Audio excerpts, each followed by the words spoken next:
Buenas tardes a todas y a todos. Realmente, una vez más agradezco la presencia de todos y todas ustedes aquí, a los medios que nos están escuchando, a quienes nos ven a través de esta transmisión desde Palacio Nacional, pero sobre todo a madres y padres de familia, ¿sí? A maestras y maestros. Es un verdadero gusto poder comentar con ustedes parte del trabajo que hemos venido realizando durante varios años, ¿sí? Hoy, martes 15 de agosto del 2023, vamos a dedicar esta conferencia a la presentación de los libros de texto gratuitos de quinto grado de primaria. Corresponden a la fase 5. Recuerden, fase 5 es quinto y sexto. Estamos en esta fase. El día de hoy nos acompaña la maestra Carolina Cruz Figueroa, que es maestra de la Escuela Primaria Lázaro Cárdenas en Quintana Roo. El maestro Enrique Guzmán Sánchez, que es maestro frente a grupo en la Escuela General Lázaro Cárdenas en Puebla. La maestra Norailda Rodríguez Báez, asesora técnica pedagógica de educación primaria en la zona escolar 462. La investigadora del Centro de Investigación y de Estudios Avanzados CIMBESTAF de la Unidad Monterrey en el estado de Nuevo León, Alma Adriana Gómez Galindo. Ella es especialista en la enseñanza de ciencias y también es educadora. Conocemos, es las educadoras, decimos maestra de preescolar. Bien, trabajaremos el día de hoy nosotros con ustedes y le damos la palabra a la maestra Carolina. Adelante, gracias por venir desde tan bello estado. Gracias.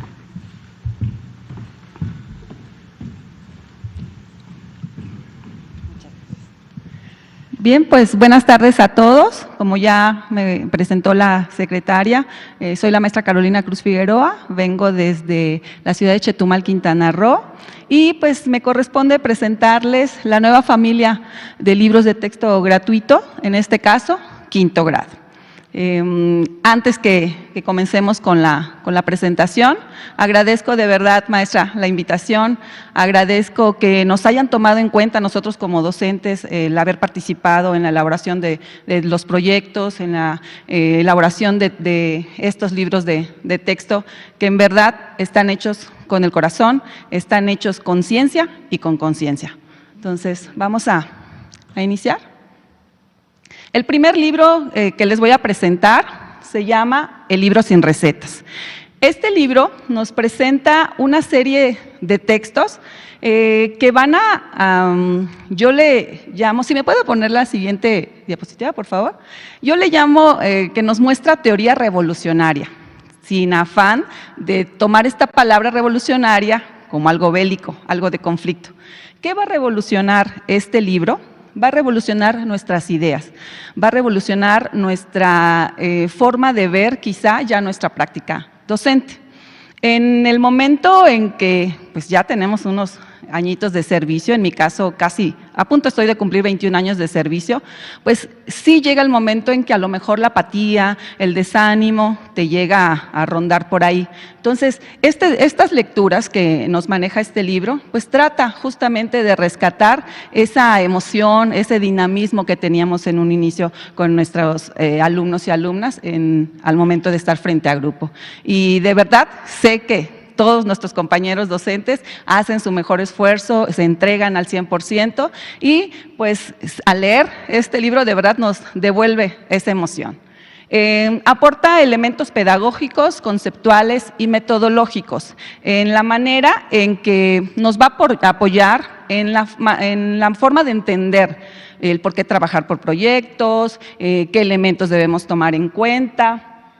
Y nos maneja también una didáctica decolonial, quizá para algunos un término nuevo, un término novedoso, en el que lo que se busca es nada más que el niño aprenda de su realidad, de su contexto. ¿Sí? Y pues algo que ya hemos visto durante muchísimos consejos técnicos, algo que siempre se maneja en cursos de formación continua, hay cursos específicamente para trabajar este tema de evaluación formativa.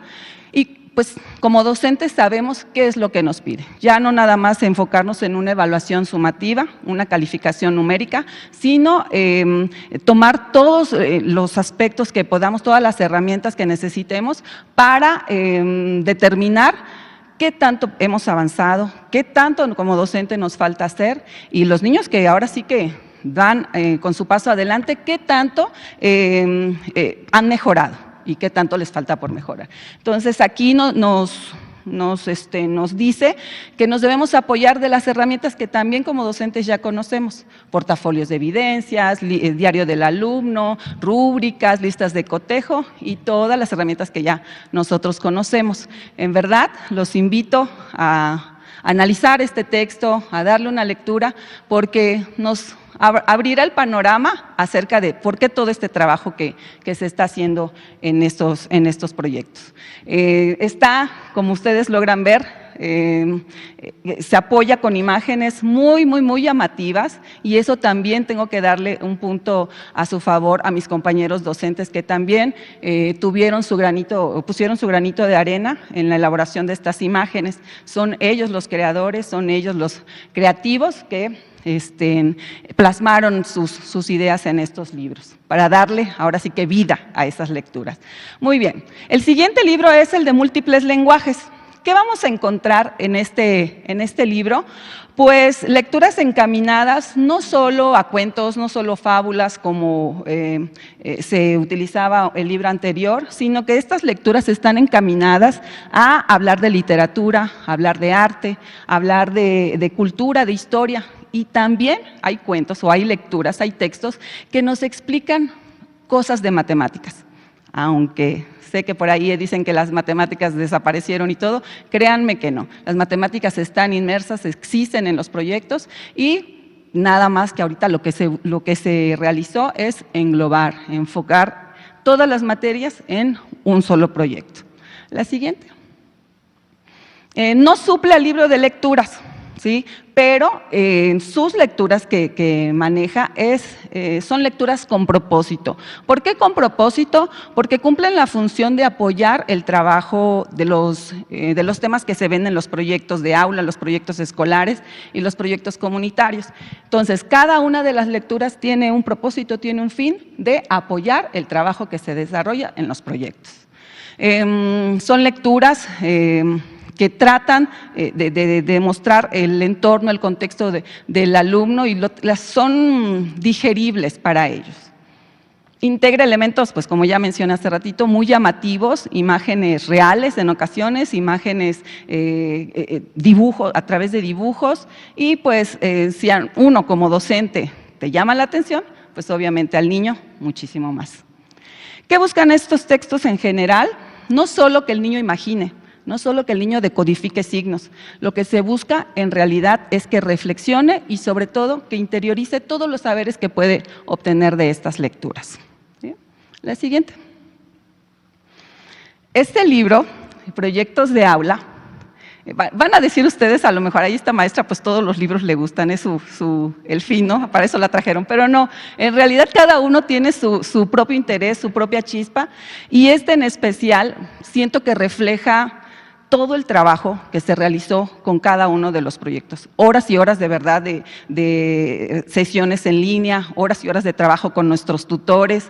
No son proyectos que nos sacamos de la manga, no son proyectos que, ay, se me ocurrió, voy a ponerlo y ya. En realidad son proyectos hechos con ciencia y con conciencia, como se puede, ahorita vamos a analizar con mis compañeros.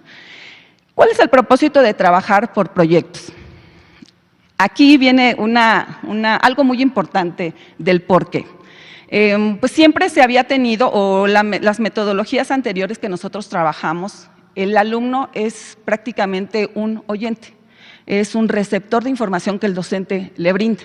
Entonces, ¿qué se busca al trabajar por proyectos? El niño socializa, el niño crea, el niño aporta sus ideas, el que ahora sí que le cuesta un poquito más o tiene de alguna habilidad que el otro no posee, entre ellos se apoyan. Entonces, esa es la final de los proyectos: interactuar, crear, manifestar su ingenio en las actividades que se realizan. ¿sí? ¿Qué tipos de proyectos se trabajan? En específico son 4. El STEAM, que más adelante lo van a explicar mis compañeras, el aprendizaje basado en problemas, el aprendizaje basado en comunitarios y el aprendizaje basado en servicio. Ahorita vamos a ser más explícitos en esa parte. Y algo que se mantiene en los 3 libros de proyectos es que mantienen la misma estructura. El título, viene una parte introductoria que nos dice cuál es el propósito, y creo que esto también ya en alguna conferencia anterior lo han manifestado, así es que no vamos a ahondar, solo vamos a mostrar la siguiente imagen, que es la que nos dice cómo está conformado cada proyecto, la estructura más bien, ¿sí? En este caso, el libro de proyectos de aula, son 26, para quinto grado son 26 proyectos que se van a desarrollar y que no quiere decir, de verdad, que todos los tengamos que desarrollar durante el ciclo escolar. El maestro, de acuerdo a su contexto, de acuerdo a sus necesidades, de acuerdo a sus vivencias con su grupo, puede seleccionar cuáles proyectos son más prudentes de llevar a cabo y cuál igual y no, ¿sí? Entonces, de verdad que también se agradece la libertad que nos dan a nosotros como docentes de elegir y seleccionar por prioridad en cuanto a mi contexto áulico, cuál elegir y cuál trabajar. La siguiente. En cuanto a los proyectos escolares, ¿qué se busca? Ya el niño desarrolló su trabajo dentro del aula, ya el niño posee habilidades, a lo mejor se me ocurre, ¿no?, de explicarle a sus compañeros, de tener esa seguridad de hablar frente a sus compañeros. Ok, ya se tiene todo el trabajo dentro del aula. Ahora, ¿qué sigue? Pues plantear diversas situaciones a través de estos proyectos, pero ahora a nivel escuela. ¿Sí? Que también nuestro trabajo que se está realizando dentro del aula se exprese a los demás compañeros de los diferentes grados. ¿Sí? Cuando tú al niño, tan simple actividad que le dices, vamos a hacer una lectura de X tema, pero lo vamos a hacer fuera del aula, nos vamos a ir al patio de la escuela. O sea, la actitud de los niños es, o sea, se ponen felices por el hecho de salir del salón. ¿Sí? Entonces, ¿qué se busca con estos proyectos escolares? Incluir a todos los demás grupos para que ellos vean qué se está trabajando dentro del aula. ¿Sí? Y pues se da a conocer el trabajo realizado de impacto o que impacte a los actores de la escuela y los niños de otros grados. Igual pueden observar las imágenes, de verdad que ahora sí que hicieron nuestros mismos compañeros y que de verdad le dan vida a cada una de las páginas de los proyectos.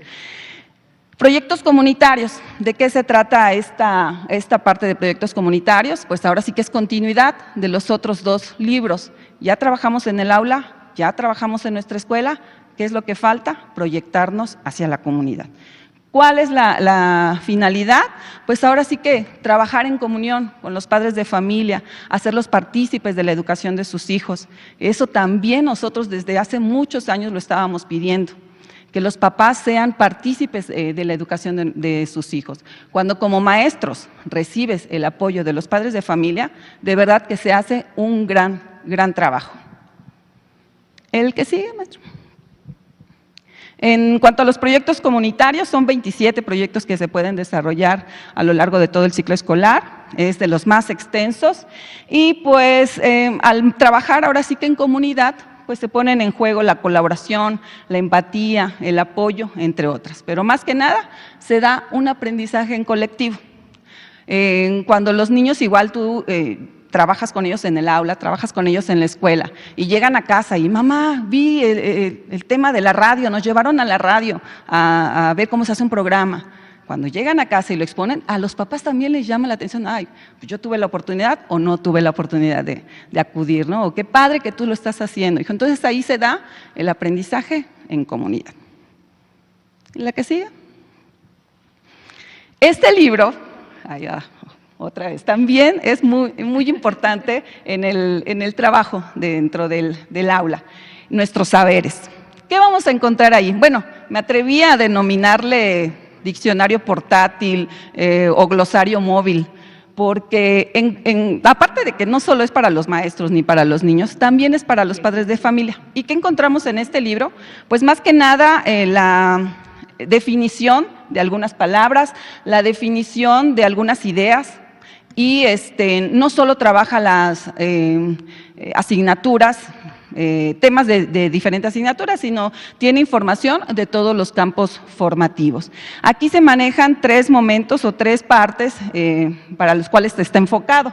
En este caso, para el alumno, está la sección de exploremos, para los maestros está la sección de profundicemos, y para los padres de familia, que esta vez también los vamos a poner a trabajar desde el aula, padres de familia, situaciones para aprender en familia. Entonces, ya no va a haber quizá el pretexto de, maestra, no hice la tarea porque se me fue el internet, o maestra, no hice la tarea porque la biblioteca está muy lejos. Entonces, aquí ya tienen una herramienta de la que se pueden apoyar para hacer sus investigaciones de los temas que se trabajan en el aula. ¿La que sigue? Este es su índice, de los más grandes, de los más amplios que se puedan ver en todos los demás libros. Pues justamente porque pues, podríamos decir que es el glosario, ¿no? La siguiente. Y pues un libro ahora sí que no novedoso podemos decir, pero sí llamativo, es el de Cartografía de México y el Mundo. Sí, es muy similar a lo que trabajábamos nosotros con el Atlas de México, sin embargo, el Atlas de México a veces no cabía en la mochila y lo dejábamos o no sabíamos ni cómo trabajarlo por el tamaño, ¿verdad? Se nos dificultaba a los niños ponerlos en el pupitre, igual se le dificultaba, pero pues siempre la información pues era muy relevante. En este caso, el libro de Cartografía de México nos muestra mapas, nos muestra situaciones, nos muestra fotografías de nuestro país y de la información que se requiera para igual desarrollar los proyectos de que estemos trabajando dentro del aula. Y hasta aquí, termino, maestra. Le damos la palabra al maestro Enrique Guzmán Sánchez. Gracias, maestra. Adelante. Gracias, maestra Leti. Estimadas familias, padres, madres de familia y niños que estén en casa, manos arriba, manos abajo. Es un maestro de grupo, maestros de grupo que estamos elaborando estos libros de texto. No somos marcianos, no venimos de otro planeta. Somos los maestros que diariamente están con sus niñas, con sus niños, jugando, aprendiendo, cantando, marinero que se fue a la mar y mar y mar. Eso es lo que hacemos. Y ahora la democracia circular que la nueva escuela mexicana nos generó, pues afortunadamente pudimos participar en la elaboración de los libros de texto gratuitos. A partir de una convocatoria, fueron 4 convocatorias, en la primero, segundo, después hubo convocatoria para ilustradores, para evaluadores y bueno, tercero, cuarto, quinto y sexto en la que participamos. Los momentos de la estructura didáctica, ¿qué es esto? Es sistematizar, es organizar, ordenar los aprendizajes, la forma en que vamos a compartir el aprendizaje, a generarlo, ¿sí?, con sus hijas e hijos. Esta es la manera. No es al azar, no es una imaginación. Tiene un sistema y tiene una sistematización que nos va llevando paso a pasito para construir ese aprendizaje. Bien, esto es lo que van a aprender sus hijos. Este documento es para los maestros, pero se los voy a decir así bien fácil, padres de familia, pues van a aprender a poner puntos y aparte, suspensivos, adjetivos, adverbios en este proyecto. Pero además, lo más importante, a comunicarse entre compañeros, en escuela, entre familias, en el contexto áulico. Van a movilizar la lengua. Van a movilizar sus saberes comunicativos. Bueno, pues resulta que estábamos en pandemia cuando llegó una niña en clases virtuales y me dice, maestro, yo tengo mucho miedo porque se abrió un socavón. en Puebla, y tengo mucho miedo porque a lo mejor se abre aquí en Jalapa, donde en la Escuela Constitución estaba yo trabajando como maestro en una escuela tridocente y era director comisionado. Y entonces la niña muy espantada me dijo: maestro, yo tengo miedo de que se abra un socavón. ¿Qué va a pasar si se abre? ¿Qué es un socavón, hija? Mi papá me dijo que es un hoyo que se abre en la tierra, porque lo vimos en las noticias. Y después mi papá pues, nos llevó, sacó el celular y se puso a investigar. Y dice ahí que es por la extracción exacerbada o exagerada de que sacaron mucha agua y entonces se cayó a la tierra. La intención didáctica no la hice yo, la propuso mi alumna. Mi alumna Larisa, que decía el sobacón, ja, ja, ja, ja, ja, ja. Esa alegría, ese entusiasmo de los niños es la intención didáctica. Bien, y pues y lo que les acabé de comentar es una problemática situada, el contexto.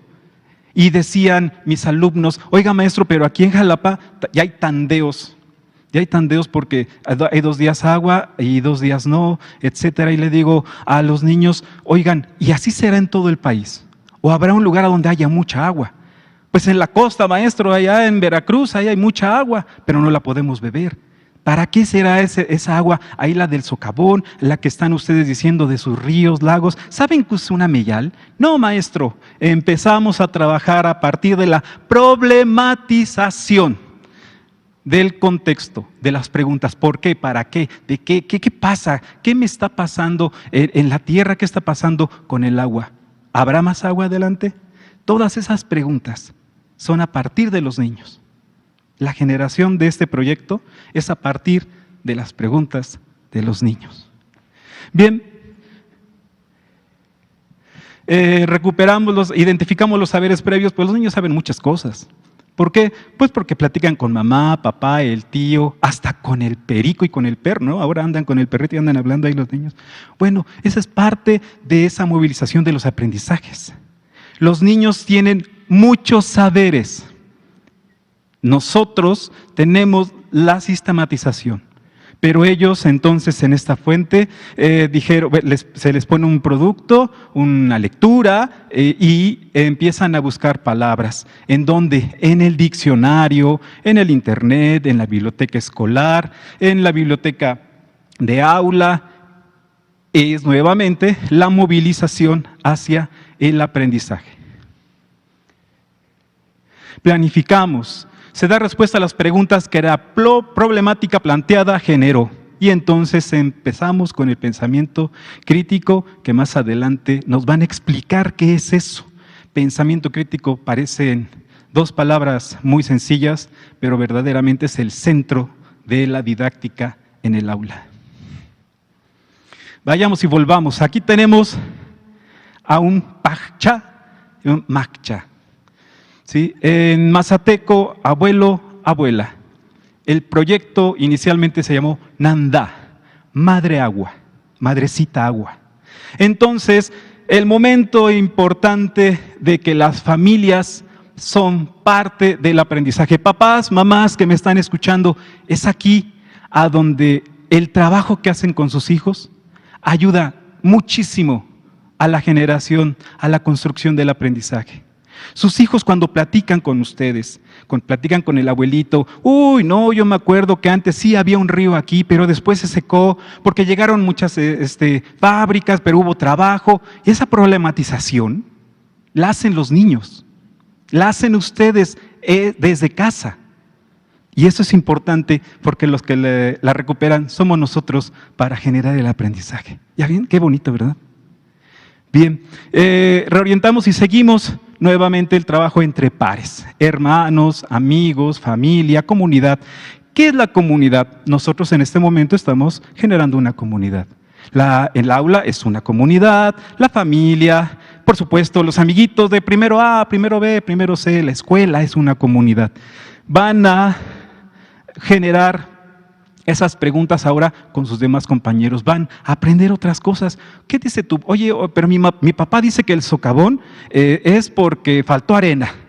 ¿Es verdad? Bueno, vamos a buscar, porque nosotros ya empezamos a buscar en la biblioteca, en los libros, y en el libro dice que es porque falta agua en los mantos acuíferos. ¿Sí? Nuevamente, ¿quién está haciendo ese trabajo? Los niños, son ellos. Este proyecto, junto con todos los proyectos que están en los libros, es lo que buscan. No se espanten, papás, confíen en nosotros. Reorientamos y seguimos.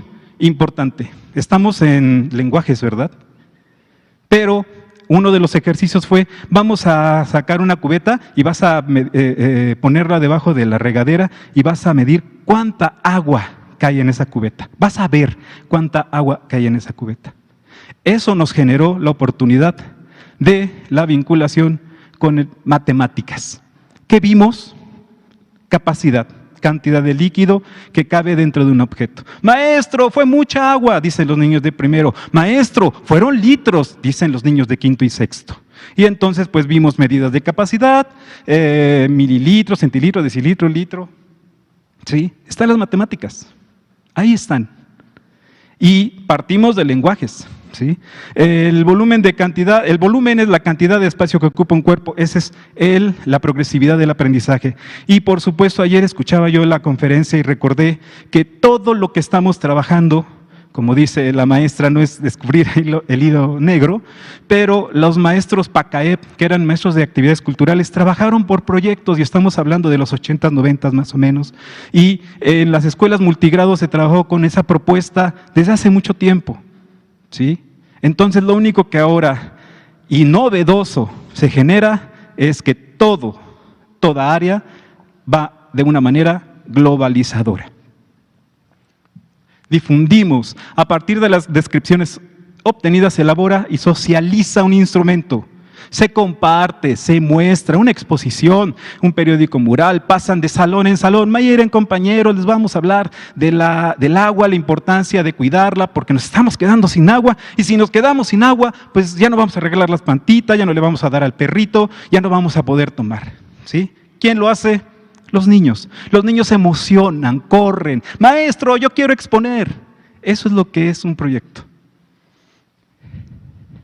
Consideramos, se comprueban y reafirman los saberes logrados de la comunidad. El niño buscó, investigó, analizó, así como en las computadoras, en el celular, en la biblioteca, y después dice, sí es cierto, lo puedo comprobar, aquí está mi documento. ¿Y en qué lo va a socializar? En un libro acordeón.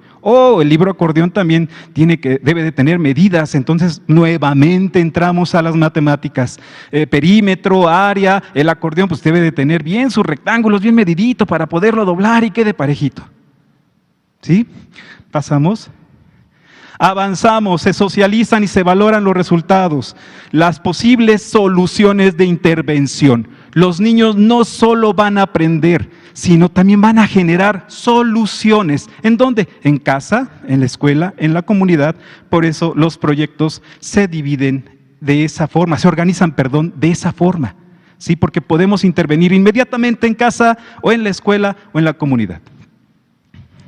Bien, el aprendizaje, la evaluación formativa, pues son todos los momentos que ya han estado escuchando durante las conferencias. Y la vinculación con la nueva familia de libros de texto en la página 16, descripciones. La vinculación entre el libro de la nueva familia, un libro sin recetas, nuevamente ustedes ya han estado escuchando sobre esto. Y estas son las muestras del pilotaje que hice de este proyecto. El pilotaje, los niños en la Escuela Unitaria Francisco Villa de la maestra Silvia Hernández Alonso en San Luis Potosí. Miren, la siguiente, por favor. Vemos nuevamente que este proyecto funciona porque ya lo aplicamos, funciona porque ya lo hicieron los niños. Aquí están las evidencias. Y en la Escuela General Lázaro Cárdenas de Cholula, tenemos el siguiente ejemplo que propusieron los niños. Esa fue propuesta de los niños. Padres de familia, madres de familia, estamos aquí los maestros que han estado siempre con ustedes. No tengan miedo. Nosotros lo hacemos con amor y vocación. Y los libros de texto los trabajamos gracias y de verdad un agradecimiento a Materiales Educativos, a todo el equipo que luego a las 3, 4 de la mañana seguimos trabajando durante muchos días. Gracias. Gracias, maestro. Nora Hilda Rodríguez Báez.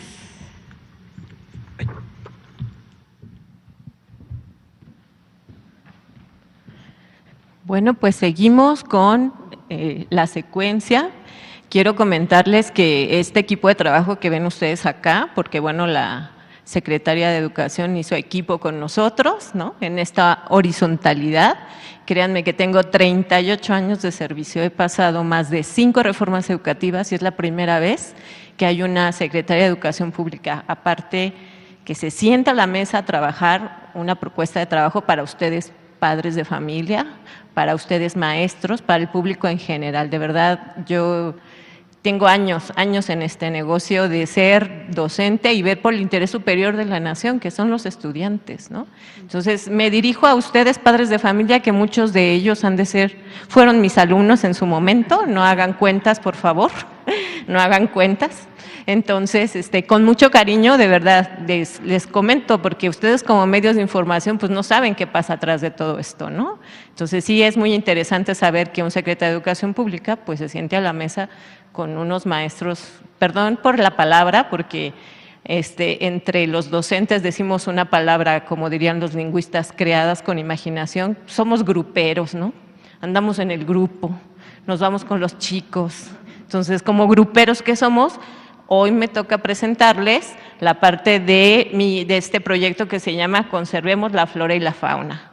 Este proyecto a mí me gustó mucho y es muy pensado porque yo estoy en el área de educación especial. Efectivamente, la Secretaría de Educación mencionó otro lugar o otro espacio en donde estaba, pero los maestros somos errantes y extranjeros en las escuelas, entonces nos dedicamos a transitar para apoyar la educación. Yo estoy en el área de educación especial desde el 2018.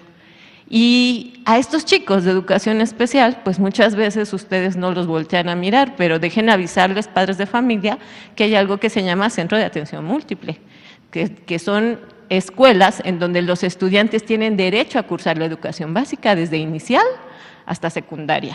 Y aunque tengan 3 o 4 discapacidades, los niños son sujetos de derecho y van a la escuela y tienen sus clases. Entonces, estos libros de textos maravillosos fueron pensados también para estos estudiantes.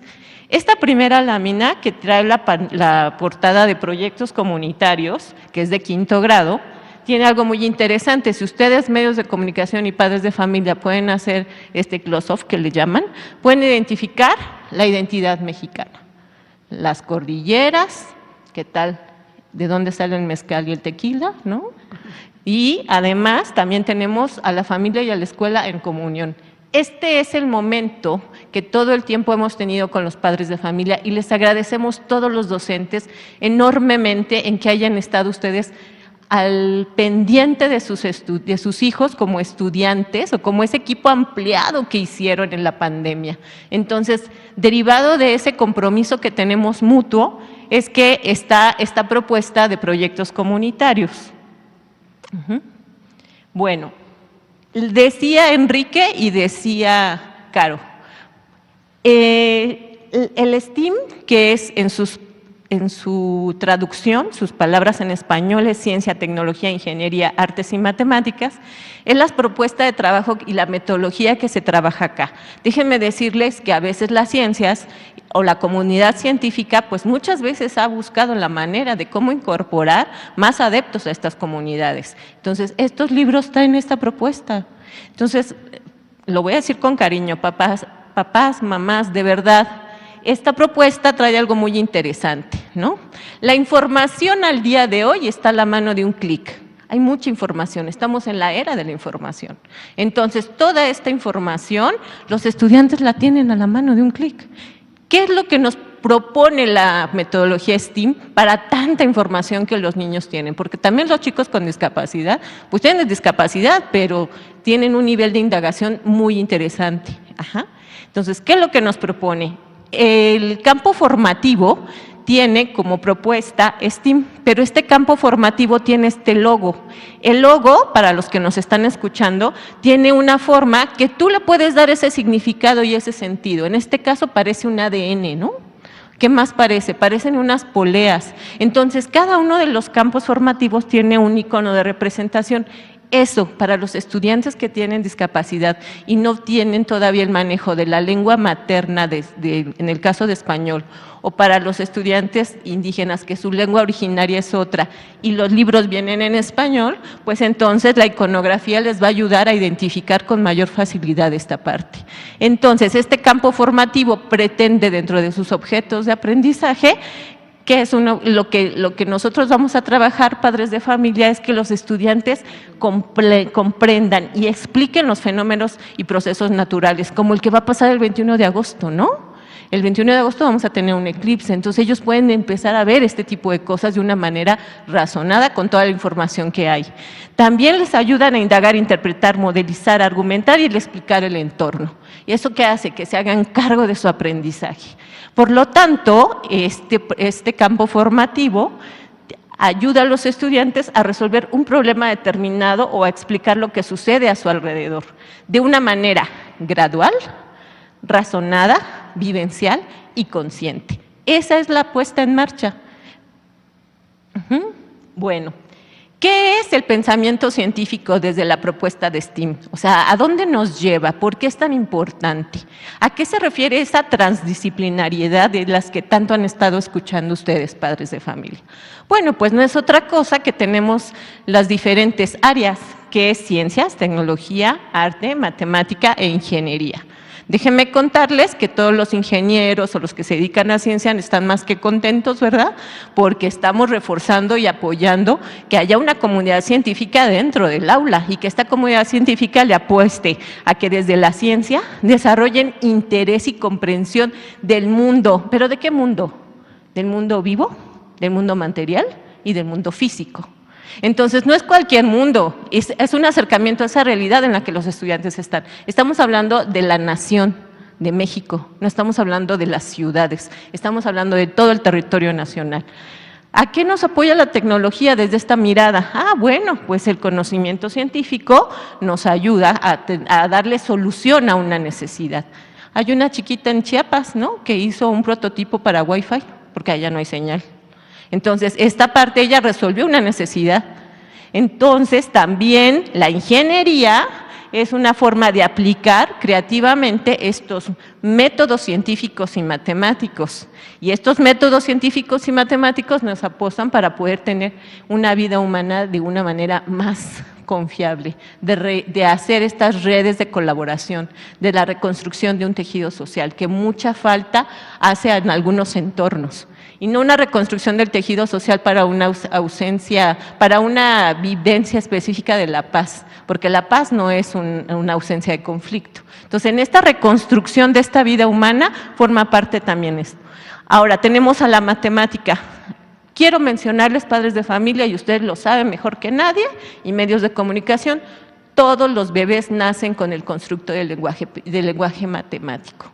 Todos tienen un pensamiento matemático. Desde que el momento en que el bebé está esperando que le den de comer y mide el tiempo a través de comida en comida, él ya está haciendo esta aproximación y noción.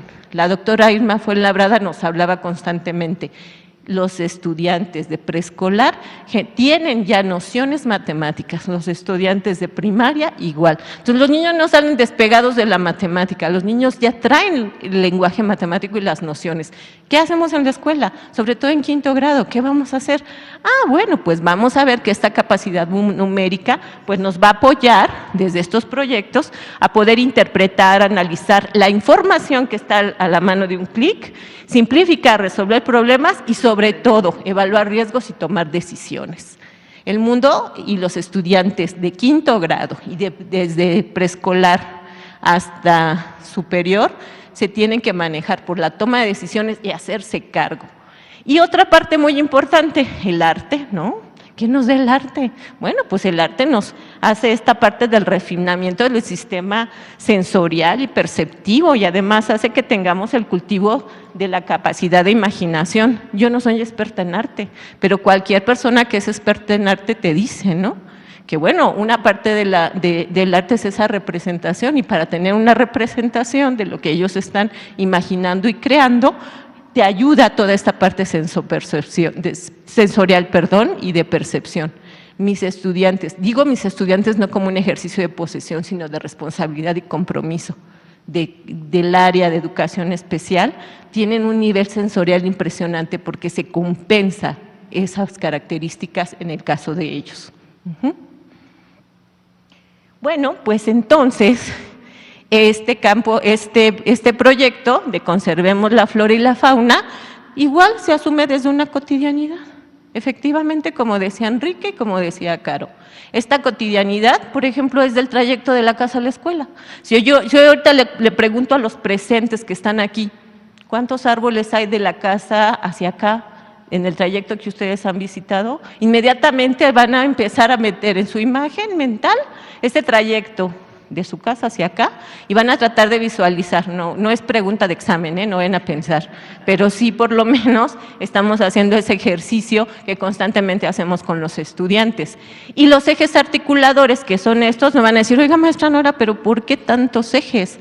Bueno, porque el eje de inclusión forma parte de esta identidad de los estudiantes, el pensamiento crítico, que ya lo expliqué hace un momento, la vida saludable, que no se refiere a la ausencia de enfermedad, sino a la reconstrucción de ese entorno en el que tú vives y cómo lo conservas. En la parte de apropiación de las culturas a través de la lectura-escritura, ya no es leer y escribir para apropiarte de la cultura, ya es apropiarte de las culturas a través de la lectura y escritura. Y leer y escribir no es hacer actos, sino leer y escribir es leer esta realidad, escribir a partir de otras formas de expresión. Y artes y experiencias artísticas desde esta mirada sensible de los estudiantes, que imaginan y crean. Bueno, pues empezamos con este recorrido. El primer momento, ¿cuál es? Los saberes de nuestra comunidad. En este apartado, desde hace mucho tiempo, y los docentes como conocimiento de causa, siempre hacemos una pequeña revisión. ¿Qué saben los estudiantes de esto? A esto se refieren los conocimientos previos. Sus hijos siempre traen conocimientos de otros lados e información de otros lados. Y ustedes sabrán que no es lo mismo un niño que vive con los tarahumaras, ¿no?, a los niños que viven, por ejemplo, en Oaxaca o Veracruz. Ese recorrido geográfico y territorial no es el mismo, sin embargo, tienen unas habilidades impresionantes de observación, a diferencia de los niños que viven en la ciudad, y no por la determinación del estudiante, sino por la parte del espacio. Entonces, en esta parte vamos a revisar, en esta introducción del tema, iniciamos con los ejes de simetría. Te dice, en este proyecto por indagación en compañía de tu comunidad, te aventurarás en la creación de un hotel entomológico para preservar las funciones de los insectos. Para ello reconocerás, identificarás y clasificarás distintas figuras con ejes de simetría.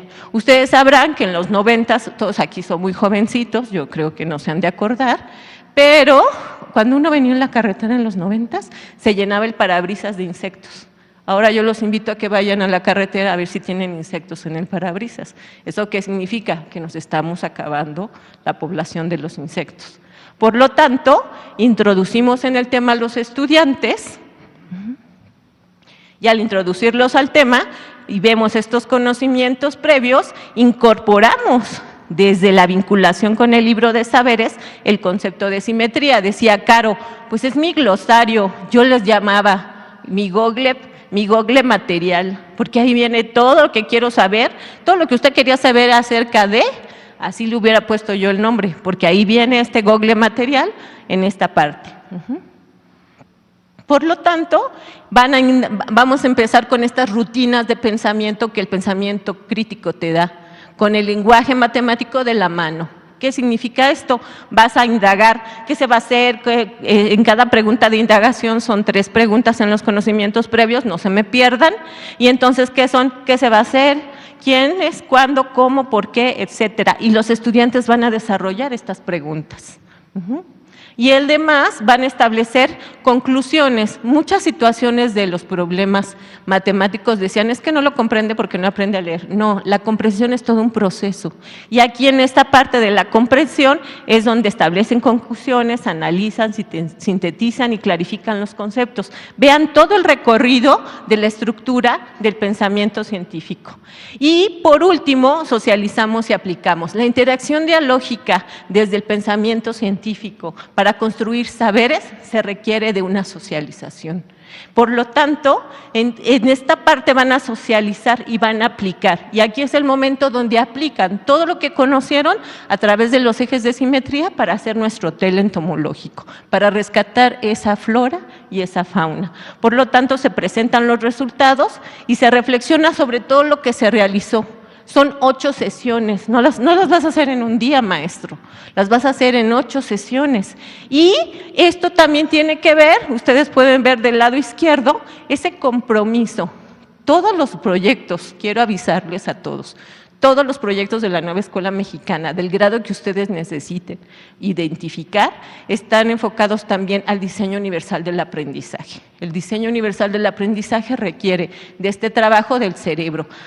No he visto yo, pero ustedes como medios de comunicación o padres de familia sabrán que el cerebro del ser humano no ha cambiado en años. Entonces, no nos ha salido otro hemisferio, tampoco nos ha salido otra parte de un hueso por acá, el cerebro es el mismo. Y la neurocognición, en el caso del diseño universal, está plasmado acá. Por lo tanto, el proyecto se vincula directamente con esta lección, ¿no? Para papás, para niños y para los profesores, en este libro que ya les presentó Caro. Y hay otro libro que ya les presentó Enrique, que es el de múltiples lenguajes, donde hay una comunicación por pictogramas. Algunos estudiantes de los centros de atención múltiple, por su condición, no pueden accesar a un lenguaje normado, que es un lenguaje normal, el que nos exige el comunicarnos unos con otros, el leer y escribir.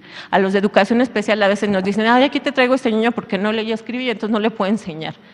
Los proyectos ya no van a tener esa situación porque los tipos de lenguajes que se trabajan acá son todos aquellos lenguajes con los que pueden acceder al conocimiento, ¿de acuerdo? Por ejemplo, este es un ejemplo de pictogramas. Los pictogramas los utilizamos en educación especial para hacer tableros de comunicación y ya vienen en los libros. Tal parece, y voy a decirlo muy egoístamente, que la nueva escuela mexicana estuvo pensado para mis estudiantes de camp, para mis estudiantes que son de esas poblaciones de niños migrantes de población flotante, para mis estudiantes de lengua indígena, porque los estudiantes de lengua indígena pues traen su lengua originaria y a veces no accesan al español tan rápido, o para mis estudiantes autistas que no tienen otra forma de comunicarse más que a través de este medio. Perdón, lo digo muy egoístamente, pero lo digo en nombre de todos mis estudiantes con discapacidad. Gracias. Muchas gracias. Gracias, padres de familia, por esta oportunidad, de verdad. Y yo les agradezco sobre todo a los libros de texto y a todos los que colaboraron en esto para que se hiciera posible que pudieran hacer estos libros que, aunque no parecen, son totalmente incluyentes y que tienen un diseño universal excelente. Si tienen alguna duda, acérquense a su maestro de confianza o acérquense a su maestra especialista de confianza y analicen con ellos los libros de texto. Nosotros no podemos parar la educación, tenemos que atender a los estudiantes porque es el interés superior. Muchísimas gracias. Gracias, maestra. Le vamos a dar la palabra a Alma Adriana, investigadora del CIMBESTAF, por favor. Gracias, buenas tardes. Pues las ideas que yo quiero compartir con ustedes tienen que ver con el desarrollo del pensamiento científico y ejemplificar un poco cómo se va desarrollando en los proyectos que ya les explicaron fases y ya conocemos algunos ejemplos. Y bueno, iniciemos pensando que el pensamiento científico es una forma de razonamiento que implica toda una serie de habilidades de pensamiento y de acción, que tienen que ver estas habilidades, por ejemplo, con la observación sistemática, el registro, la organización de datos, la generación de preguntas investigables y varias más. Entonces, vamos a ver algunos ejemplos. La siguiente, por favor. En el proyecto de aula de Una bomba en mi cuerpo, es un proyecto que inicia. Bueno, antes de esto sí les quisiera comentar que voy a hablar desde la mirada de los estudiantes, de las niñas y los niños y los procesos que niñas y niños tienen que generar, tienen que activar y tienen que poner en práctica para desarrollar el pensamiento científico. Estamos de acuerdo que quien desarrolla el pensamiento científico son los niños y las niñas, entonces desde ahí les voy a estar comunicando estas ideas. El anterior, perdón. Bueno, En esta. Este proyecto inicia con un relato sobre un abuelo que va al doctor porque tiene problemas cardíacos e invita a los niños y a las niñas a empezar a pensar, bueno, ¿qué pasa con el corazón en nuestro cuerpo? Y pues vamos a hablar entonces sobre este corazón que bombea sangre en nuestro cuerpo. La siguiente. Así se propone a los alumnos la toma del pulso. ¿Y esto qué implica? Pues implica una observación sistemática de un fenómeno, de una situación con la que todos estamos familiarizados, pero que nunca le ponemos mucha atención. Implica identificar regularidades. Tenemos 8 alumnos o tenemos 30 alumnos en el grupo, cada uno se toma el pulso. Bueno, vamos a ver esas regularidades y también las singularidades. Y vamos a partir de ello a generar algunas preguntas. Entonces, esto es muy interesante porque una de las cosas que vamos haciendo es problematizar la realidad. La realidad, nuestra cotidianidad, normalmente no la problematizamos, la vivimos. La disfrutamos o la padecemos, pero en el aula la vamos a problematizar, pero no generando el problema, sino permitiendo a los niños y las niñas observar un fenómeno desde otro punto de vista que nunca se los habíamos planteado. ¿La que sí, por favor? Entonces, les planteamos a los alumnos, bueno, ahora vamos a medir el pulso corriendo, con ejercicio moderado, con ejercicio intenso. Y vamos podemos hacer gráficas, podemos hacer progresiones, ver tendencias y entonces volvemos a desarrollar habilidades de pensamiento científico. La que sigue, por favor. En un momento dado, pues surge la pregunta, bueno, lo que van a identificar niños y niñas es que el latido cardíaco y el pulso se acelera con el ejercicio. Entonces, bueno, ¿por qué se acelera cuando hago ejercicio? Entonces necesitamos ver, pues, qué función tiene el corazón. Esta actividad lo que propone es el empezar a pensar con analogías, desarrollar una maqueta que finalmente es una analogía del corazón. Y el corazón como bomba, pues es una analogía que surgió en la historia de la ciencia para explicar el funcionamiento del corazón, ¿no? Entonces, esta analogía les permite identificar ese bombeo de un líquido, que en el caso del corazón es la sangre, y que ese bombeo, cuando es un ritmo más acelerado, pues hay un bombeo mayor de sangre. Entonces hay un inicio de establecimiento de relaciones causales que son muy importantes para responder preguntas sobre el por qué, ¿no? Porque hay que generar estas relaciones. Pero al mismo tiempo generamos nuevas preguntas. Cabe señalar que en el libro de nuestros saberes se propone otra analogía asociada al diafragma y a los pulmones. Entonces, no es esta la única, y yo reconozco, he trabajado mucho con profes que trabajamos muchísimo las analogías en el aula, no solo esta, sino muchísimas más. Entonces surge otra pregunta, bueno, ¿por qué necesitamos bombear más sangre al cuerpo cuando hacemos ejercicio? Entonces vamos complejizando y entonces integremos la multicausalidad. Ya no nada más hay una causa para un efecto, sino hay varias causas y esto abona al pensamiento complejo. Solemos tener un pensamiento lineal, unidireccional, y el pensamiento complejo implica pensar que hay varias causas para un efecto, o que hay varios efectos de una causa, que hay reversibilidad. Todo este tipo de cosas se asocian al pensamiento complejo. Entonces empezamos a ver esta multicausalidad porque resulta que también el sistema respiratorio, esta cuestión de inhalar, exhalar, se acelera cuando hacemos ejercicio. Esta imagen de mi lado izquierdo viene en el libro de nuestros saberes y establece esa relación entre sistema circulatorio y sistema respiratorio. La cuestión es empezarnos a preguntar, bueno, ¿por qué se acelera también el sistema respiratorio? La que sigue, por favor. Esto también nos da pie pues, a empezar a trabajar la sistematización y la representación con otros lenguajes, como el lenguaje matemático, la formalización y hay la representación también de la información. ¿Por qué la necesitamos? Pues para entender más esas relaciones, para entender mejor esa multicausalidad y para después transferirlo a otros problemas.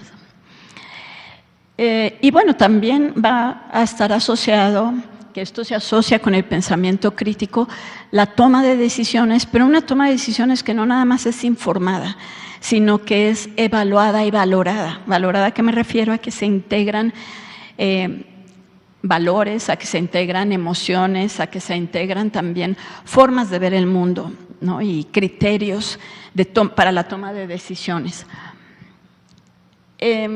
Para cerrar porque vamos a ver otro ejemplo rápidamente, para cerrar este ejemplo del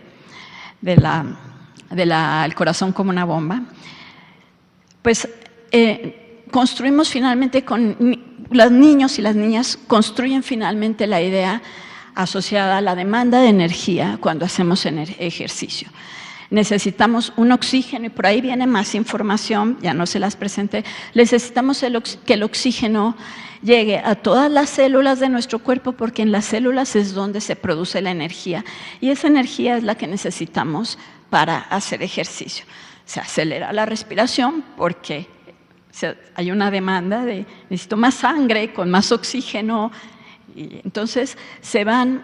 Al final del proyecto también se habla sobre cuestiones asociadas a la importancia de hacer ejercicio, de llevar una vida saludable, etc.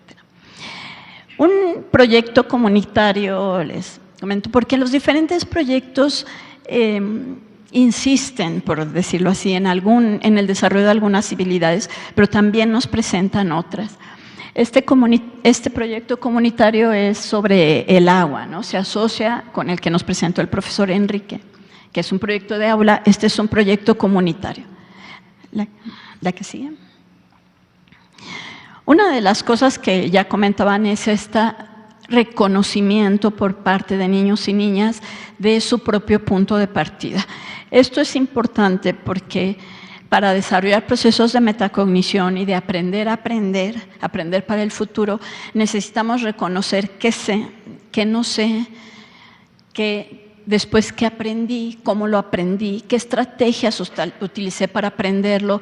Todas esas son habilidades metacognitivas que permiten regular el propio proceso de aprendizaje y aprender, ¿no? Aprender a aplicarlo más adelante. Regulación del tiempo, identificación de esfuerzos para aprender algo, toda esa serie de cosas tienen que ver con la metacognición. Volvemos a esta idea de registrar sistemáticamente, en este caso, cuánta agua gasto en mi casa, cuánta agua gasta mi familia, cuánta agua gasta mi comunidad. Y estamos hablando acá por un lado, esta es una imagen del libro también de los saberes, la de la izquierda. Por un lado, de otra vez problematizar nuestra realidad, pero al mismo tiempo identificar otras realidades, porque lo que tenemos muy claro es que el gasto de agua es muy diferente en las diferentes comunidades, ¿no? La que sigue, por favor. Problematizamos acá también los hábitos de consumo, porque propone a los alumnos reflexionar sobre, bueno, qué tanta agua gastas al bañarte, al lavarte las manos, etcétera, pero qué tanta agua se gasta para hacer un celular, qué tanta agua se gasta para elaborar un carro, para elaborar una televisión, para elaborar la ropa que traemos puesta. Esta es la que le llaman agua virtual. La que sigue, por favor. Entonces, otras habilidades pues son la evaluación de las consecuencias de ciertos actos o de ciertas tomas de decisiones, el planteamiento de alternativas y el reconocimiento de posturas. Nuevamente, repito aquí al libro de saberes, donde hay también diferentes formas de plantear los datos, y un aspecto muy interesante que llamó la atención es el pasar de datos cuantitativos a cualitativos. Acá podemos ver cuánta agua gasto yo, cuánta agua gasta mi comunidad, cuánta agua gastamos en México, cuánta agua gastamos en América, ¿sí? Cuánta agua gastamos en el mundo, ya sabemos que no nos alcanza. El asunto es que esos son datos cuantitativos. Pasar a lo cualitativo implica ir a explicar y a la comprensión profunda de las causas y las consecuencias. Podemos tener una tabla con muchos números, pero la cuestión también es saber interpretar y en un momento dado describir y en un momento dado justificar y más adelante argumentar y finalmente llegar a una toma de decisiones fundamentada en evidencias, en pruebas, en reflexiones. La que sigue. Un aspecto también importante de esta parte que ya nos han explicado, que tiene que ver con la comunicación y la socialización, es el generar convenios y convencionalismos. Esto nos permite llegar a acuerdos, nos permite la comunicación, pero también nos permite la creación de imaginarios y también nos permite la creación de formas de convivencia. Entonces, el lenguaje científico, por ejemplo, es un lenguaje muy especializado, pero acá está también una imagen sacada del libro de nuestros saberes. Pues esto desde todas las épocas hemos tenido que generar convencionalismos. Aquí hay un montón de convencionalismos, que sabemos que ustedes sentados allá, nosotros sentados acá, todos bien calladitos mientras yo hablo. Sí, que se generan culturas, porque se generan símbolos y significados. Y esto pues se hace, también es parte de lograr un desarrollo del pensamiento científico, el desarrollo del pensamiento crítico, el identificar que hemos llegado al acuerdo como sociedad de llamarle así, o hemos llegado al acuerdo de que sea así. No es que así sea la realidad, llegamos al acuerdo de que es así. Entonces, bueno, finalmente, en este mismo proyecto se proponen nuevamente la reflexión sobre lo que hicimos, cómo lo hicimos, y esto tiene que ver con aprender a aprender, pero también con aprender a vivir en comunidad y con aprender a ser, que tiene que ver con las identidades. Entonces, todas estas cosas nos las están ahí propuestas, ¿no? Claro que necesitamos trabajarlas en el aula, que necesitamos que alumnos y alumnas las tomen, las recreen, las elaboren para pues lograr avanzar en este sentido que ya está propuesto y que pues que podemos retomar. Me parece que es la última. A ver, la que sigue ya no hay más, ¿verdad? Bueno, pues muchísimas gracias. Muchas gracias, Adriana.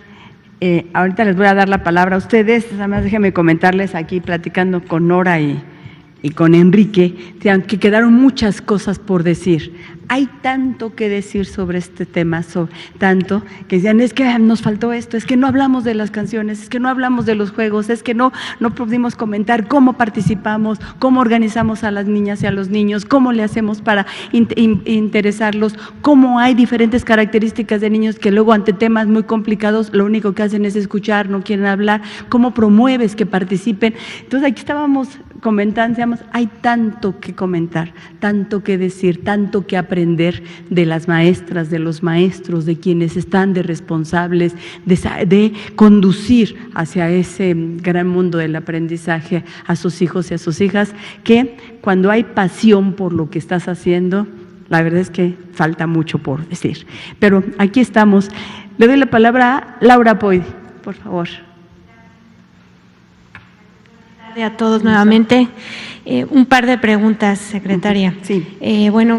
Hoy hace unas horas, hace un rato, el secretario de Hacienda en Chihuahua está anunciando que se usarán recursos del pueblo de Chihuahua para reimprimir los textos de pues los textos pasados, anteriores a la nueva escuela mexicana, incluso dicen que podrían ser anteriores, muy anteriores. Entonces, pues reiterarle, probablemente esta no va a ser una opción que solo utilice Chihuahua.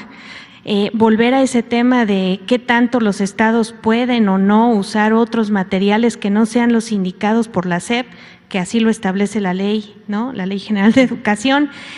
¿Sería válido? ¿Qué va a pasar ahí? Volverle a preguntar, los textos finalmente ya están en su versión electrónica, si habrá también un llamado a los profesores a que los revisen, estén en el estado en donde estén, para que se abra una discusión. Y también decirle, es evidente que hay diferentes posicionamientos y diferentes lecturas. En redes sociales este fin de semana fue muy intenso el debate, pero lamentablemente también la convocatoria a ciertas acciones. Se está hablando incluso de quemar ya públicamente los textos, e incluso hasta de cortar o quitar hojas que no gusten, en fin. ¿Qué piensa usted al respecto, secretaria, cuando se habla concretamente de este tipo de acciones? Y también, ¿qué ha pasado con los libros de texto de preescolar y de secundaria? Porque entiendo que es la generación completa de materiales lo que se modificó, los vamos a conocer, se liberarán, se podrán revisar también. Y también, si nos pudiera aclarar, en lengua indígena, los materiales están en cuántas lenguas, y si son exactamente, o sea, normalmente no es que se traduzcan los contenidos, hay una adecuación también a los contextos de las comunidades indígenas. ¿Qué pasó ahí? Y se acerca también un momento clave, que es la fase intensiva de la formación continua de los docentes y del Consejo Técnico Escolar. ¿Qué va a pasar en esa semana del 21 al 25 de agosto? Si habrá también una orientación a profesores y directores sobre este tema tan importante de los materiales educativos, pero por supuesto de cómo se va a aplicar el nuevo modelo. Y aprovechando que está aquí el profesor Enrique, me llamó la atención algo que decía, papás no tengan miedo, ¿no? Acérquense a los profesores. Profesor, me gustaría que nos explicara por qué cree que los padres pudieran tener miedo, ¿no? ¿A qué cree o qué cree que pudiera generar esto? Y cómo cree también que los papás están tomando este tema de los libros, ¿no? Es decir, ¿en qué momento, secretaria, la SEP se va a acercar a los padres a que conozcan estos materiales? Muchísimas gracias. Gracias. ¿Quieres contestar primero? Sí. Y ahorita le vamos a pasar la palabra al maestro Enrique y ahorita… Bueno, algo que tenemos nosotros los docentes es que diario, aunque sean vacaciones, estamos en contacto con los padres de familia. En el mercado, en la esquina, cuando vamos a comprar algún producto, en el metro, o cuando en las comunidades está el maestro en el camión. Durante este mes, que ha sido muy álgido, los padres de familia de las comunidades y de los lugares a donde yo vivo me han dicho: oiga, maestro, ¿por qué dicen eso? ¿Por qué dicen que el comunismo es ya bien pasado? ¿Sí? Porque la mayor parte de padres de familia ahora tienen estudios. ¿Sí? Antes, en el 58, en los años pasados, pues había mucho analfabetismo y fue una de las luchas más fuertes que hizo la Secretaría de Educación Pública. Pero los contextos actuales nos indican otra cosa. Y estos papás que encontramos en el mercado, algunos dicen, bueno, es que, a ver, van a dar cierto tema, pero ese ya lo vieron hace un año, ¿no, maestro? Efectivamente, ya lo vimos.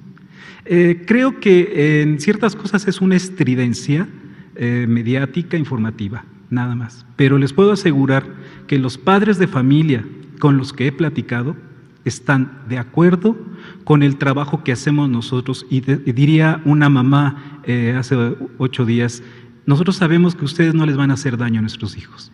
Eso lo saben los padres de familia. Trataré de contestar las siguientes preguntas de la manera más puntual. Les pido un favor, ¿podrían proyectar el calendario escolar. Bien, el calendario escolar fue publicado en junio de este año. Hay una organización que tenemos durante todo el año. Entonces, este calendario escolar es de antes de estos sucesos. Y ya en el calendario escolar está organizada del 21 al 25, efectivamente, la fase, una semana de formación continua. Esto estamos estableciendo. ¿Qué va a pasar esta semana? La idea es que las maestras y los maestros puedan acercarse a los libros. ¿Por qué?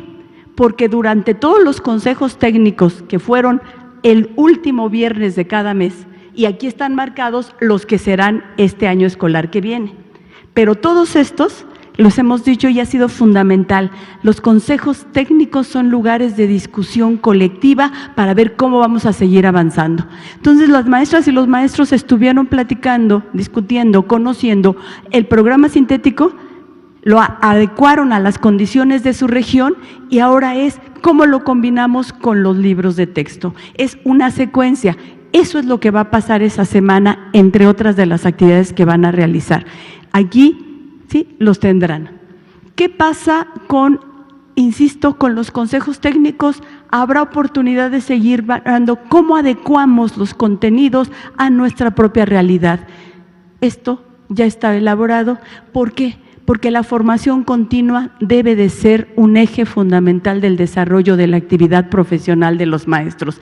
Y hemos dicho que uno de los objetivos fundamentales de este programa educativo es el reconocer la actividad docente como una actividad profesional y la autonomía del maestro ante grupo que se pueda seguir desarrollando. Junto con eso, entonces, cuando decimos ¿cómo nos vamos a acercar la Secretaría de Educación Pública a los padres de familia? Lo dijo ahorita Enrique. La Secretaría de Educación Pública no es la Secretaría de Educación Pública y una estructura burocrática. Los maestros y las maestras son parte de la Secretaría de Educación Pública. Estamos de responsables del Sistema Educativo Nacional. Por lo tanto, el acercamiento con los padres de familia es con las maestras y los maestros que están en los grupos. Entonces, claro que va a haber un acercamiento con ellos porque lo hay siempre, porque es permanente. Es más, algunos padres de familia dicen, no, pues, yo trabajo en otro momento, no coincido con mis horarios, y la pandemia nos demostró que hay momentos para encontrarnos y que hay ahora, y hemos estado peleando también por eso, un reconocimiento tan importante, lo que significa que una maestra o un maestro esté conduciendo durante todos los días de todas las semanas, desde la mañana hasta que se retiran de la escuela, esta actividad profesional, este camino a aprendizaje con algo muy importante. Y ustedes lo pudieron ver o lo han visto con los maestros y las maestras que se han presentado aquí, y hay vocación de servicio, hay una alegría, hay un reconocimiento a que nuestra labor no es una labor mecánica, no puede serlo. Estamos con seres humanos, no puede ser una labor mecánica. Entonces, de esa manera es como nos acercaremos, padre, familia, de esa manera trabajaremos en la fase intensiva de este taller de formación continua.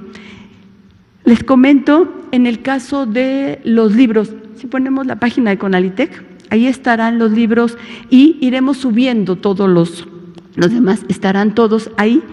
En el caso de los de lengua indígena, y no solamente, también los de macrotipo. ¿Se acuerdan que una maestra explicaba aquí? Los de macroteco son muchísimo menos en cantidad, pero son muchísimo más grandes, porque es para personas con debilidad visual. O los de braille. A ver si tenemos la oportunidad uno de estos días de traerles un libro así, normal, se convierte como en 5 cajas en braille. Uno así se convierte en varias, y esos se van a producir, sí, obviamente tienen un proceso más lento, entonces, pero este año estarán tanto los de lengua indígena, macrotipo y braille adecuados a la propuesta pedagógica que estamos impulsando por proyectos. Va a estar también incluida ahí. En la lógica me parece que sería muy, muy lamentable que haya alguien que secunde alguna idea de quemar libros. Simple y sencillamente ahora sí que no me cabe en la cabeza. Creo yo que esa no es una forma de cuestionar, no es una forma de crear, no es una forma de construir. Esta es una actividad que simplemente yo no la comparto. Es más, simplemente no la puedo compartir.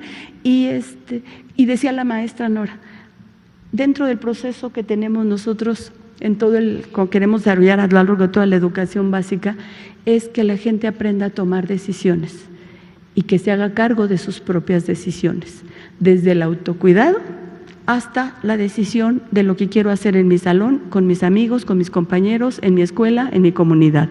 Entonces, así tendría que ser. En el caso que tiene que ver con la situación jurídica, lo decía el libro a otro lado, déjenme decirles que atendiendo a la recomendación, a la instrucción y comentarios que ha habido acerca de cuál es el proceso que estamos siguiendo de manera jurídica, les informaba creo que el lunes, hay un proceso, hay momentos administrativos, ¿sí? ¿Les puedo decir? ¿Sí es seguro? No oigo.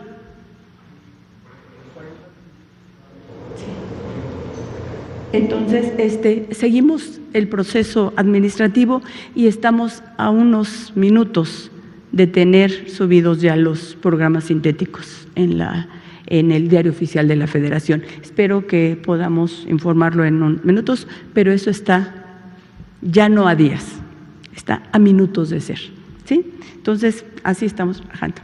Carlos Guzmán. Leti, buena tarde a todas y todos. Qué gusto. Pues de inicio nada más una acotación. Este programa que ustedes manejan, método científico, funciona en la UAM desde el 76, nada más les explico ese tema. Bueno, seguramente es un método científico. Regularmente yo cuando llegué de un método matemático y toda esta cuestión de exámenes, llegué y casi aborto la misión en la UAM, pero bueno. Pasando a temas de esta conferencia, pues de inicio, Leti, por retomar el tema de la compañera de los estados que tienen controversias. Ya mencionabas tú el tema de la publicación en un ratito más en el Diario Oficial, que podría dejar no litis o no sé exactamente cómo se llama el tema legal, muchos amparos, pero hasta el momento Coahuila se podría sumar a lo que es Chihuahua en el tema de no repartir estos materiales, no distribuir estos materiales. Es consultarte cuántos libros se podrían dejar de distribuir en ambas entidades, si es que tienes el dato. Y número dos, pues, ¿qué le dices tú como maestra también combativa a la 22, como dicen por ahí, como la 22 no hay dos, en el caso de Oaxaca, y en el caso también del sindicato, el sindicato oficial, donde se maneja que ellos van a hacer sus cuadernillos propios para poder trabajar? En el caso de la 22 en Oaxaca, si no me recuerdo, desde hace un año aplican cuadernillos, pero es preguntarte qué les dices a ambas instancias, tanto lo que es la CENTE y el CENTE, o la CENTE y el CENTE. Por favor, muchas gracias, Leti. Gracias.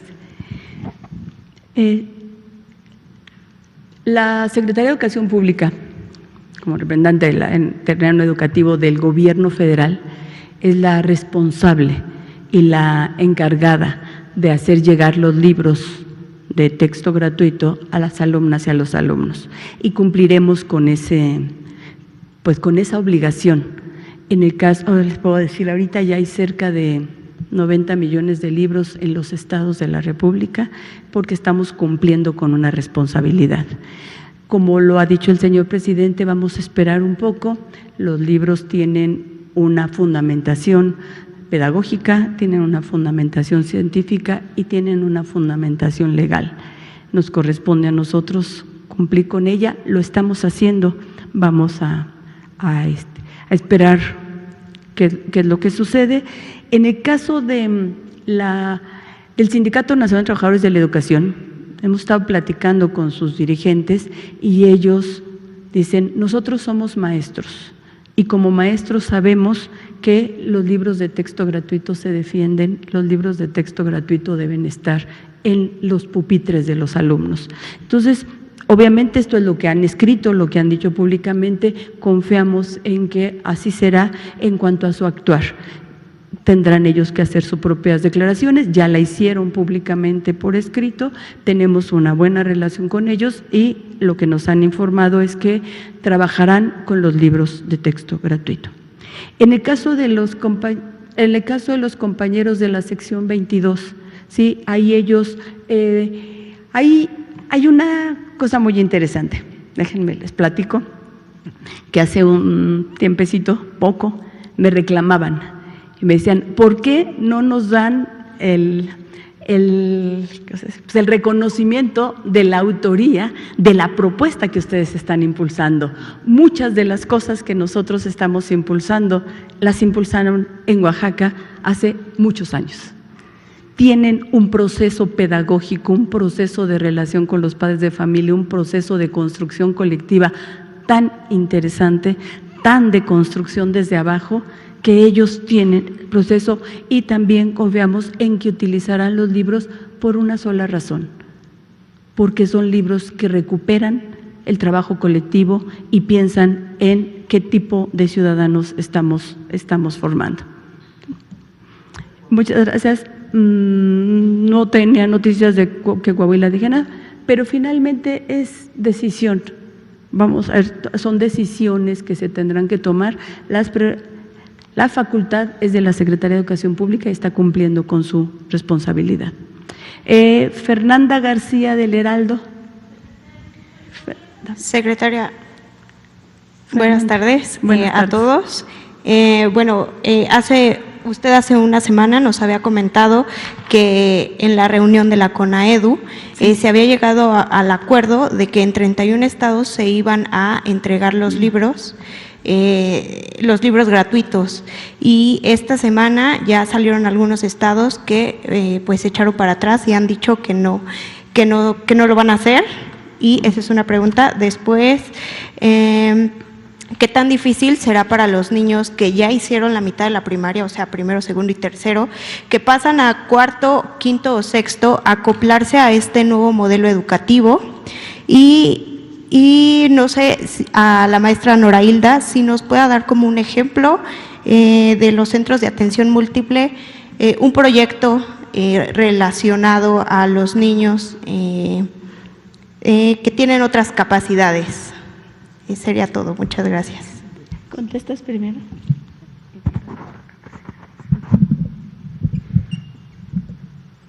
No recuerdo su nombre. Fernanda. Señorita Fernanda, bueno, comúnmente casi siempre pregunto los nombres porque, bueno, el nombre forma parte de esta integridad del estudiante. Mire, estos proyectos no se han aplicado, ¿no? A los estudiantes no son diferentes capacidades, son en condición de discapacidad. Algún tiempo se tomó ese término, pero bueno, estos libros no se han aplicado porque, como ustedes lo saben, pues apenas entraron en vigor. Pero comúnmente a los chicos con estas discapacidades a veces tienen 3 o 2, le puedo decir, tienen hemiplegia, sordera y tienen síndrome de Down, ¿no? Entonces, su única forma de comunicarse con el mundo es a través del lenguaje corporal, con lengua de señas, y en algunas ocasiones a través del dibujo. Entonces, efectivamente, las maestras especialistas dentro de las aulas de educación especial, como yo les comentaba, que, bueno, pues yo les agradezco que ustedes difundan la importancia que tienen estos estudiantes, y digo estos no de una manera específica como para enfatizar su condición, sino como un reconocimiento que la nueva escuela mexicana les da. Entonces, ha habido ocasiones, y efectivamente hay maestras especialistas que tienen grupos de primero y segundo en una misma aula, o hay maestras especialistas que tienen primero, segundo y tercero, como si fuera una aula multigrado, y forzosamente se tienen que trabajar por proyectos globalizadores. Le repito, no hay uno en específico. Ahorita dentro, y qué bonita pregunta me acaba de hacer, y le agradezco mucho la oportunidad, porque dentro de la planeación que hacen los docentes y que hicieron todo el ciclo escolar pasado, tenemos la oportunidad de ver esa parte, ¿no? En donde un proyecto globalizado desde estos grados multigrado, desde estos grados multigrado, porque es primero, segundo y tercero, se aplican con ellos trabajando, por ejemplo, ciencias, ¿no? Una maestra de secundaria de UNCAM trabajó, por ejemplo, los ácidos y las bases en química, que aunque es un constructo muy complicado, ella lo hizo a través de un proyecto y lo trabajó con estudiantes de secundaria y la mayoría tenían un autismo muy severo. Entonces, por eso le digo, es una bendición estos libros, en mi caso. O sea, lo hablo desde educación especial y desde la experiencia, porque atienden a esta diversidad, a esta interseccionalidad crítica que tenemos. Espero haber contestado su respuesta, señorita Fernanda. Gracias. Un comentario muy rápido en relación con ¿se van a adaptar o no se van a adaptar? O sea, ¿qué tan difícil será? Ante un proyecto donde lo más importante es la realidad, lo que tú puedas hacer reconociendo lo que está viendo a tu alrededor para construir el conocimiento, seguramente no van a tener ninguna dificultad para poderse desarrollar en esta idea de cuestionar, de preguntar, de escribir, de ver, de tener ese pensamiento reflexivo, de estar viendo cómo ir construyendo lo que a mí realmente me interesa. Serán los intereses de los alumnos los que muevan la construcción de los proyectos, entonces no creo que tengamos ningún problema. En el caso de la CONAEDU, quizás no fui clara y puedo precisarlo ahorita. Estuvieron presentes 31 estados. Quien no estuvo presente fue Chihuahua. De esos 31 estados hubo 2 abstenciones. Y de los que firmaron estar de acuerdo en que se repartan los libros de texto gratuito, hubo 3 estados que hicieron un voto particular esperando la resolución jurídica. Así quedó el acta de CONAEDU. Entonces, la mayoría de los estados están en la disposición de trabajar con la propuesta educativa que tiene como eje fundamental el humanismo y es una educación científica. ¿Sí? Pues muchas gracias. Nos vemos mañana en sexto. Nos vemos, ¿mande?